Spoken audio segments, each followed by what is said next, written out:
Super Mario World was a video game released in 1990 for the Super Nintendo Entertainment System.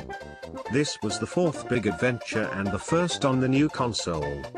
When this console and game came out in America, all the parents of America gave Nintendo the no treatment and slammed their hands in the news broadcaster's reception and said, "Give us morons a voice now or else we will get the court to sue you buttheads." All these morons have to do is look at the stats of the system in a gaming magazine which may have talked about the power at the time, or get a degree in computer science, then make assumptions. Anyways, let's talk about the main mechanics of the game. Firstly, the graphics. By Super Mario Bros. 3, the Mario games had started to look really great.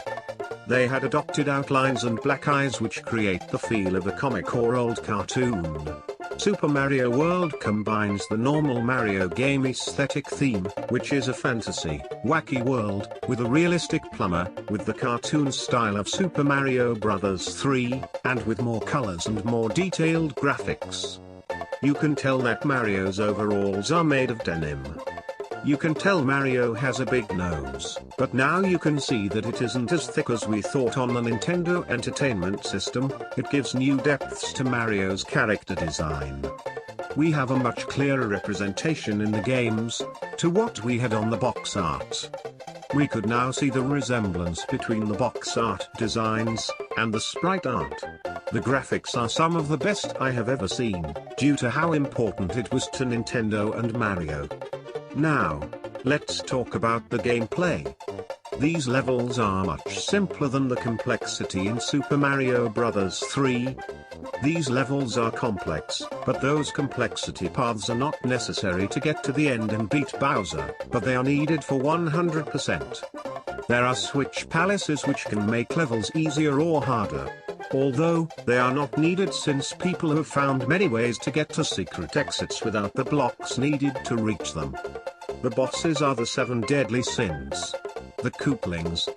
They are Iggy, Morton, Lemmy, Ludwig, Roy, Wendy, and Larry.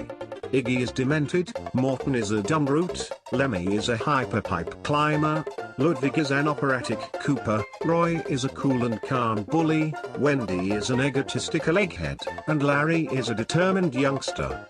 Although, most of them use the same fighting techniques. Except Ludwig. He's unique. The Bowser fight takes place on the balcony and he uses the clown car, which is awesome. Overall, the game deserves a 9 out of 10. It's one of my favorite games of all time, and it is worthy of being in the top 10. I'll see you all next week for this game's biggest rival. You all know what it is.